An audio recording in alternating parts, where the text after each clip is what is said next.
Hey guys, it's Paul, and I'm here to tell you that today's episode of the podcast is brought to you by ParaboxMonthly.com. Head over to Parabox, and for just $19.95, you can get your first box. Your box is going to include a quality soft style t-shirt, and you're also going to be entered into an online scavenger hunt where if you can put your knowledge to the test and crack the case, you can be entered into a pool to win more free stuff. And nothing's better than free stuff.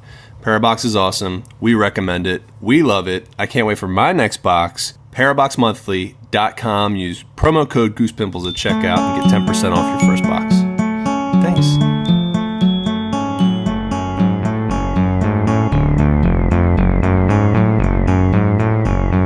I don't think you're ready for this jelly.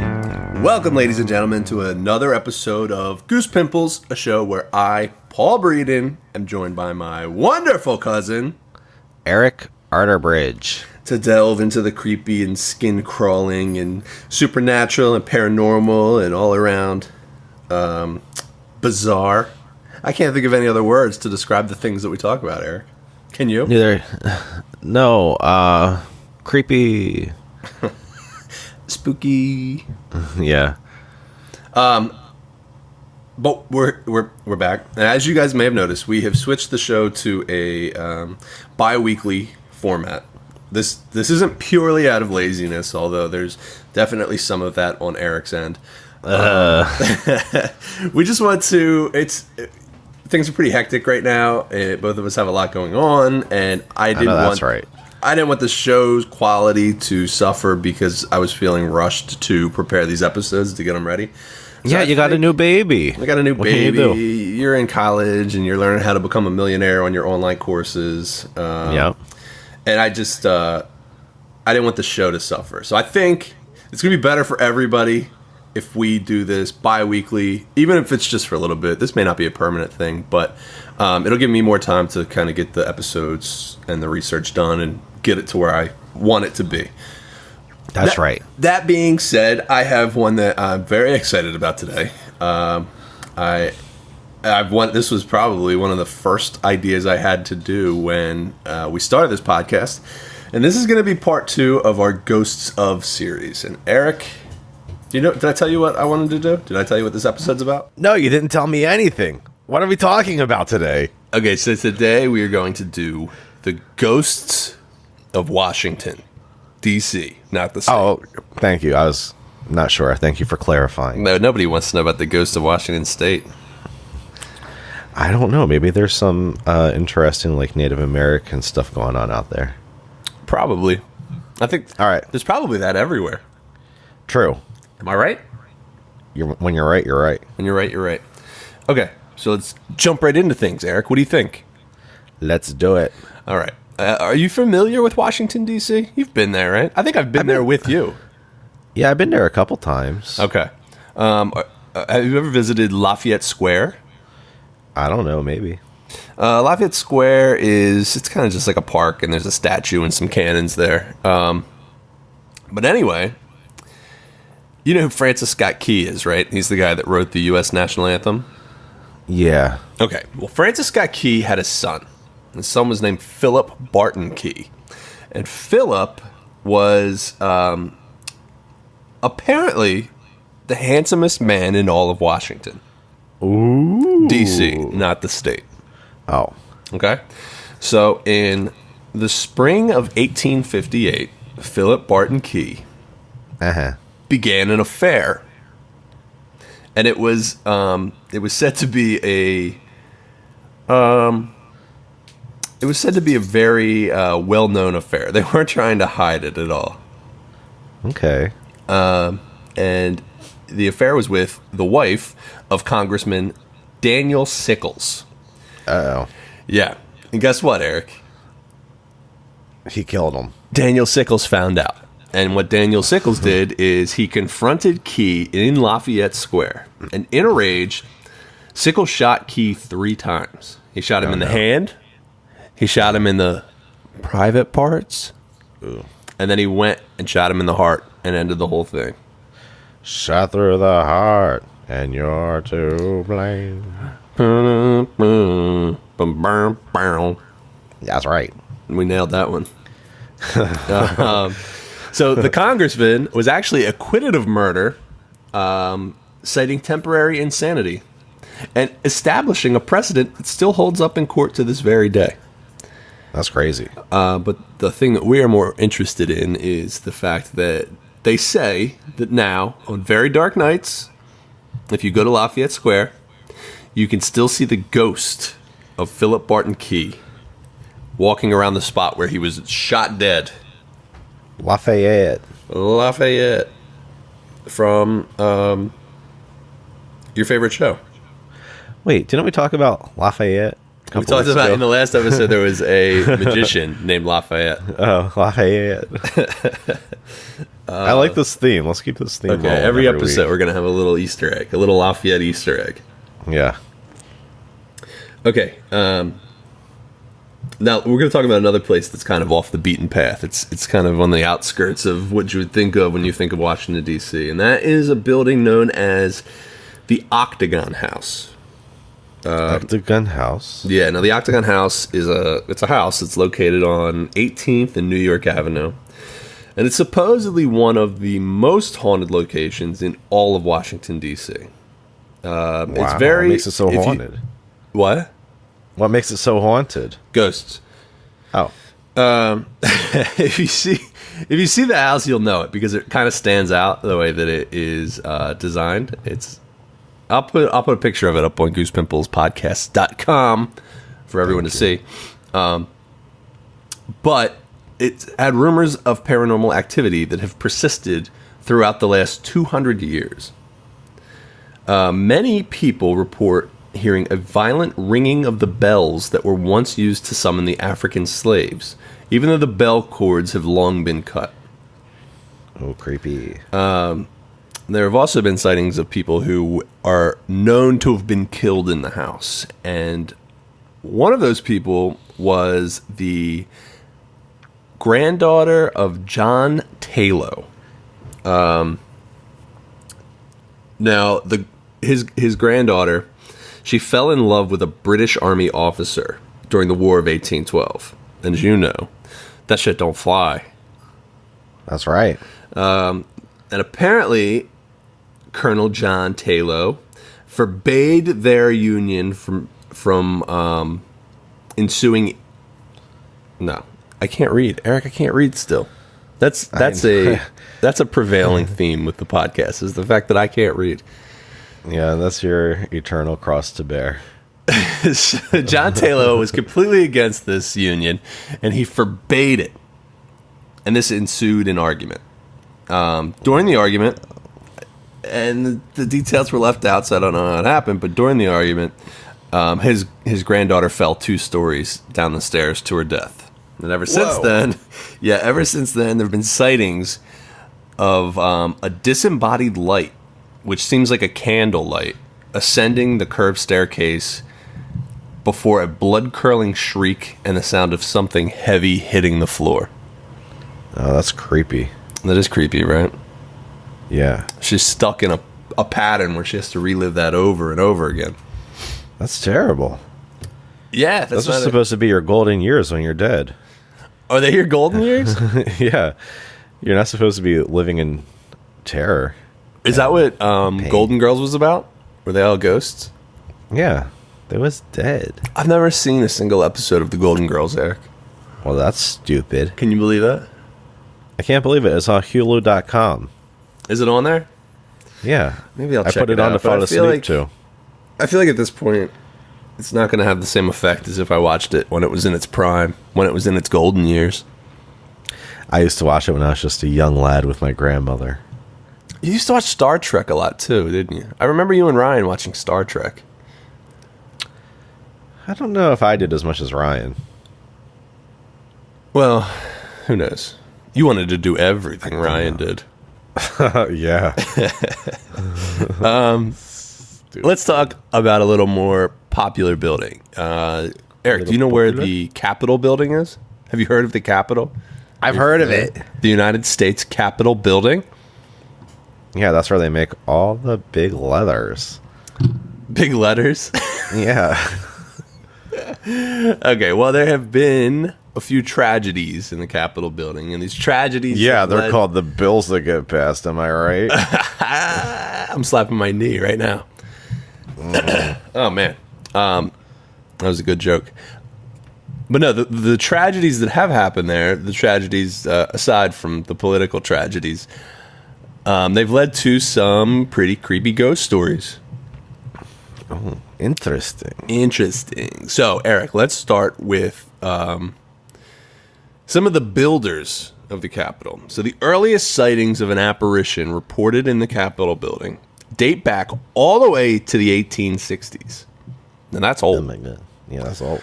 There were several tragedies during the construction of the Capitol building that were believed to have led to some of the hauntings.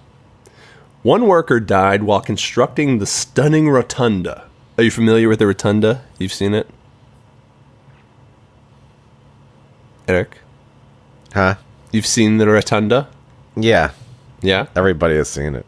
Okay. Well, somebody fell while making the rotunda. Oh, no. Yeah, he fell to his death, and now it's said that he can be seen floating below the dome, carrying tools and trays of construction materials. Oh, that's pretty cool. I want to see a ghost floating below the dome, carrying tools and construction materials. That would be a cool way to see a ghost. You know, out of public setting where you don't have to be super terrified. Yeah. There was another worker who was killed during the construction. He was a stonemason. Most people believe that he was killed when a stone wall collapsed on top of him. But a few people believe that he was actually murdered by a coworker. Either way. For what? Was he sleeping with his wife? Probably. There's a lot of that going on. And you could get away with a lot back then. Either way, he's now seen passing through the walls in the basement beneath the Senate or hanging out in the old Senate chambers.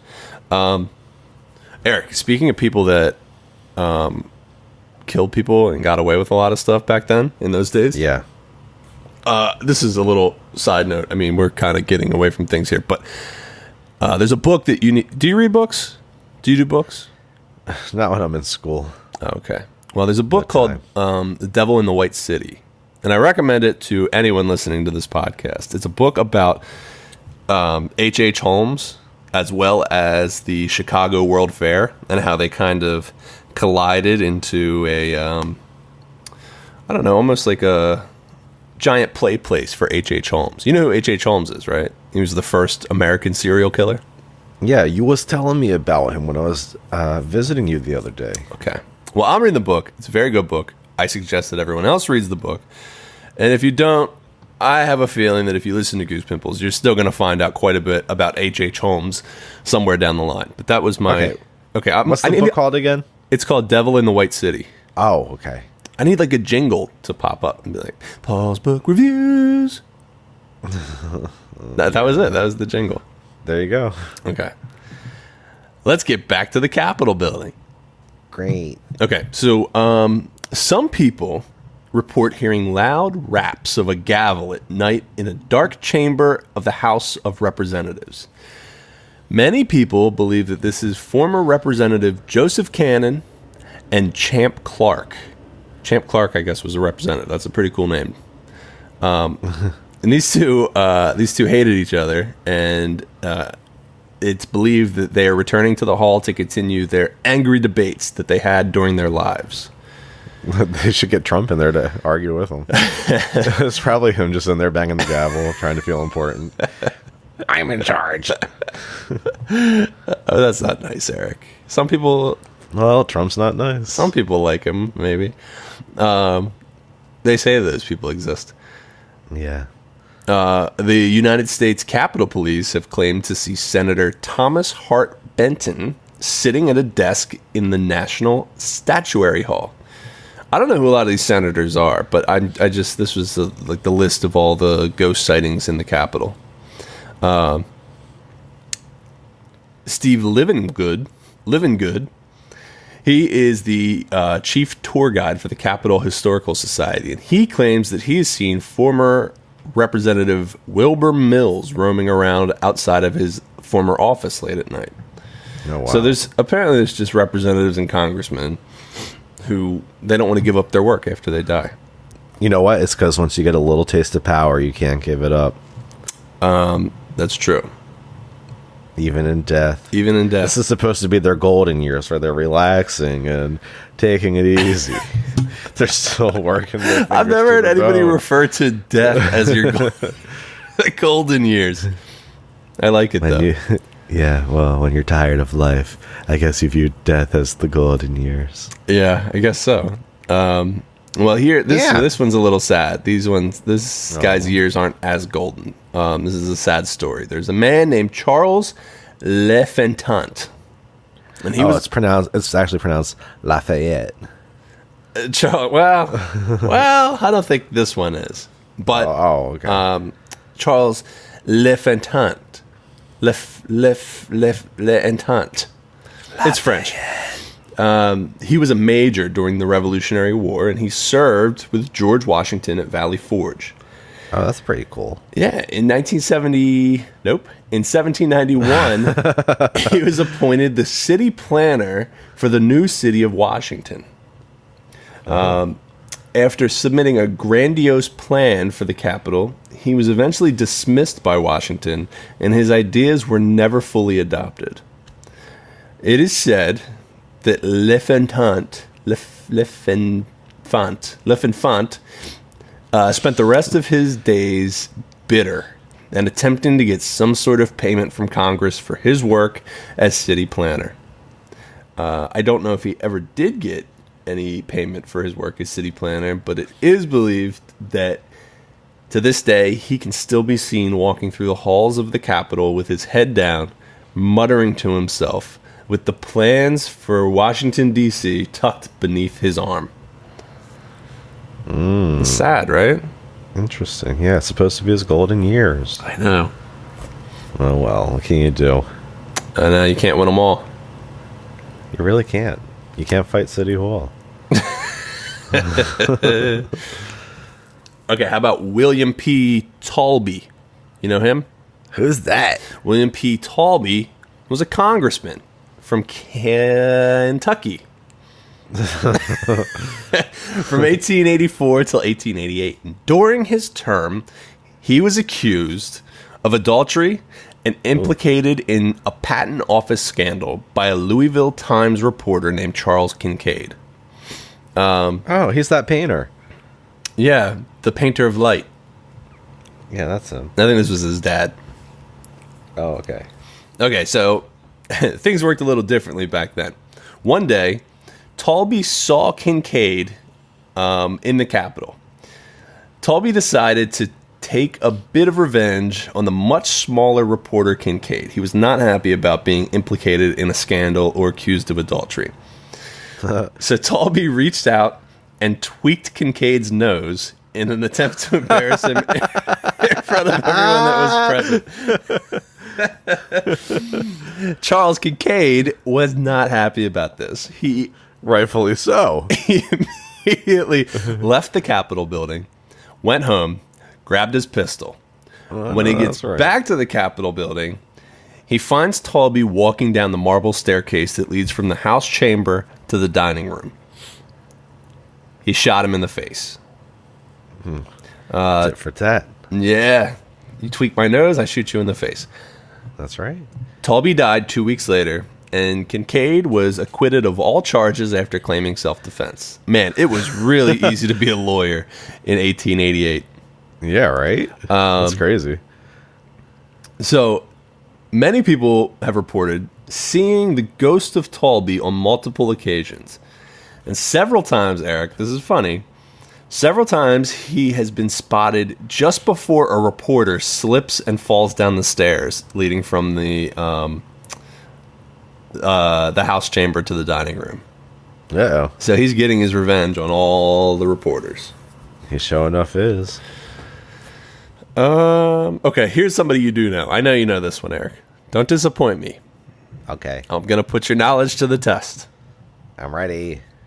Quincy Adams. Have you heard of Quincy Adams?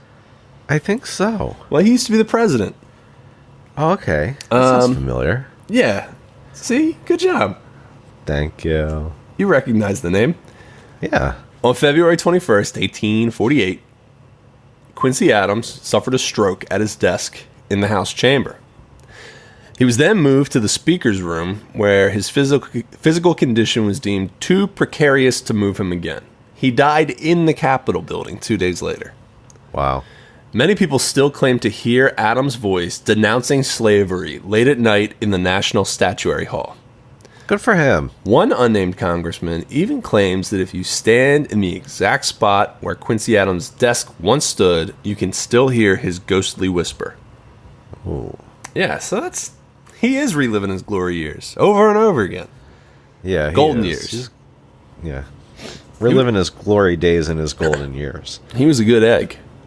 Yeah, that sounds good. I don't know anything about him, though, so... I don't either. I just know he was the president. Where are we at here? How about the demon cat? You want to talk about the demon cat? It's demonic. The demon cat of Washington? Tell me. Okay, so it is said that there is a cat that patrols the halls of Congress. But he only shows up right before a national tragedy or a change in presidential administration. Oh. The first reports of the demon cat were in 1862, when a night watchman actually shot at the cat. It has since appeared right before the assassination of President Lincoln, just before the October 1929 stock market crash, and just before the assassination of Kennedy. There have been sightings of a cat in the Sorry. There have been a sighting of a cat in the halls of Congress just before all of those events. That is freaky. Yeah. The cat also doesn't stick to the halls of Congress. He's been spotted in the Capitol tomb, which is located 2 levels below the Capitol Rotunda. Now, Eric, I did not realize that they built a tomb under the rotunda in the Capitol. Did you know that? No, who's in the tomb? Okay, so the tomb was built to be a burial place for President George Washington and his family. Fortunately, otherwise we'd probably have a lot more ghost stories, the Washington family politely declined, and there are not a bunch of dead bodies buried beneath the Capitol. It's dead body free. Oh, good. Until 2009, though, the tombs were not completely empty, Eric. From what was in them? 1865 till 2009, the Lincoln... Now, I don't know if I'm pronouncing this right. Cataflac? Have you heard of a cataflac? No, I don't know what a cataflac is. Okay, so the Lincoln cataflac was stored there. If I'm saying... Do you mean Cadillac? Oh, the Lincoln Cadillac. Yeah, that makes more sense. The hybrid. No, so a cataflac is... it's the thing that's used to support a body of someone while they lie in state. The act lie in state is the act of displaying a body inside of or just outside of a state building so the public can come and pay their respects. They do this a lot for like fallen veterans, or when longtime politicians pass away, they'll do this before the funerals. I see. So the stand that supported Lincoln's body while he lie in state was stored in the Capitol tombs. Oh. Yeah. It's also said that anytime a fallen veteran lies in state at the Capitol, the ghosts of a World War I doughboy. Do you know what a doughboy is? It was just a word that they used to describe a member of the U.S. Army or the Marines during World War I. Oh, okay. But the ghost of a World War I doughboy will momentarily appear, salute the body, and then disappear. Freaky. Yeah, that's kind of freaky. Those are the ones that get me. It's the kids. Yeah, I want to see these ghosts though. I want to see them too. We have to go to the Capitol and sneak in. Shouldn't be too hard to do, and hang out till nighttime, because that's when they seem to all come out. We'll hide in the tomb. I wonder if they do ghost tours of the Capitol, like around Halloween time. It seems like we got to find out. Yeah, I mean, people are trying to make money hand over fist. They're going to jump on every opportunity they can. I know that's right. I smell money. Money, money, money. Money, money, money. Okay, let's move on to the White House. Now, I know you know what the White House is. I know. I know what it is. There's a demon living in the White House. It is said that if you go to the Oval Office during work hours, right now, you will see a demon with an orange face. Orange hair. No, that's not true. We're being mean again. We're going to get shut down, Eric. Oh, no. We're putting out fake news. Okay, so the construction of the White House started in 1972, but it was not ready to be lived in until 1800, making the first occupants of the building. Do you know? Do you know who was the first president to live in the White House? Jefferson? I don't know. No. It was Paul Who? Giamatti and his wife, Abigail. What? John Adams. Didn't you see the HBO special on John Adams, where he was played by No. Paul Giamatti? No, I didn't see it. Well, John Adams was the first president to live in the White House. Lucky boy. Yeah. The thing is, most of the White House was actually still unfinished at the time. It's said that Abigail, his wife, would often hang the family's laundry up in the East Room, being that it was not finished and very drafty. Oh. Since then, the ghost of Abigail has been seen a number of times wandering the East Room with her arms extended as if she were carrying a clothes basket. But there's nothing in her arms? No, She because must be- clothes baskets don't die. She must be on Ambien or something. I have seen my mom walking around like that on Ambien, looking for She snacks. loves Ambien. Members of the Taft administration even claimed that they saw her passing through walls. It's said that her apparition is usually followed by the smell of soap or damp clothing. Ew. Yeah. Hey, speaking of Taft, didn't you work at a restaurant called Taft? Yeah, my good friend Amy opened up the William Taft restaurant, vegetarian restaurant. Is it still open? No, it lasted for about 3 months. Oh. Where was the restaurant at? It was here in Brooklyn, Oh, yeah, it's tough sledding up there. in Greenpoint, Brooklyn. I think the sign is still hanging up there. Didn't they? I remember there was like some kind of bathtub situation in there. Because everybody knows Yeah. Taft was so fat he had to have a specially made bathtub brought into the White House. Yeah, was that true? I think it's true. Nice. What was Yeah, so they had a bathtub that they filled with jelly beans and made a table out of it, like a counter. Oh, that's cool. Because I think a fun fact was that it was supposed to be like somebody asked him his favorite food, and the answer is jelly beans. But then I think later they found my friend found out that was a different president, and it just got mixed up. Who really knows? Well, either way, if you're a vegetarian and you're in Brooklyn about 6 years ago, make sure to stop by the William Taft Tap Room. It was more like 11 years ago. Was it that long ago? It was 2007. Holy cow, Eric. I know. Time flies. We're getting old. We're easing right into our golden years. Yeah, we are. I have hold on, another little sidebar here. I have a funny story. So, Okay. I was at work this week, and one of the guys I work with, his name's Shaq. He asked me what I was doing, what I did the weekend before, and I told him that I had gone to see a movie with you. We went and saw I, Tonya, and he asked me what it was about. He hadn't heard of the movie, and I said, "Well, it's about, huh? How has he not heard of it? I don't know. I think it's not. I, Tonya didn't get like a huge nationwide release yet, did it?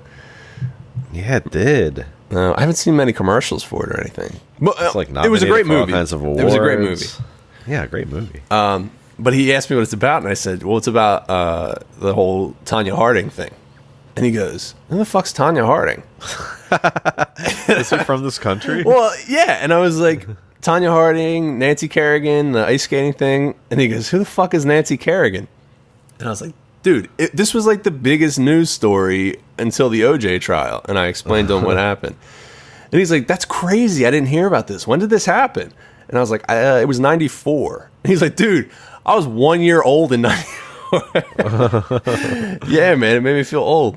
Because That explains it. yeah, it really gets you. Yeah, I remember looking at that, it was like Time magazine or one of those magazines with Nancy Kerrigan crying on crying on the cover. Oh yeah. Why me? Yeah. Why? Yeah. Poor Nancy. Oh. Poor Nancy. She aged. She aged gracefully. She's very attractive still. Well, so did Tanya. Well, yeah. Let's move on to one of the most famous ghostly residents of the White House, a man by the name of Abraham Lincoln. It is said multiple people have reported feeling a presence of Lincoln, including Eleanor Roosevelt. Now, I don't know what a presence of Lincoln feels like, especially to someone who's never met Lincoln. But Eleanor Roosevelt seems like a very reliable source. She's good. Mrs. Roosevelt also says that their family dog, Fala, it's a weird name for a dog, Fala. F-A-L-A, would often get startled and bark at thin air. The family believed she was barking because she sensed the presence of Lincoln. Another interesting story is that Lady Bird Johnson and Margaret Truman, the daughter of Harry, both claimed to have heard footsteps outside of the Lincoln bedroom and a tapping on the door while they were staying in the room. It was the Raven. The first person to actually see the ghost of Lincoln was First Lady Grace Coolidge. She was the wife of Calvin. Nice. She said that she walked into the yellow oval room and saw Lincoln standing by the window and staring out at the Potomac River. That's kind of creepy. What was he doing in there just staring at the river? He probably just missed being alive. His golden years were as president. I don't care what anybody says. Yeah. He did some good things for our country. Yeah. It was maybe they weren't so great towards the end, but his time as president anyway. Yeah. Things went south there at the end. Okay. Moment of silence. Paul, did you freeze? For Abraham Lincoln. Interesting tidbit. So, fala is a Portuguese word for speak. Ah. Fala. Fala. La la la la. Sing. All right. Well, you know that because you're taking Portuguese. That's right. Okay. Back to Lincoln. Winston Churchill, Theodore Roosevelt, Maureen Reagan, and her husband Ronald have all claimed to see the ghost of Lincoln during their time in the White House. That's interesting that Winston Churchill saw it.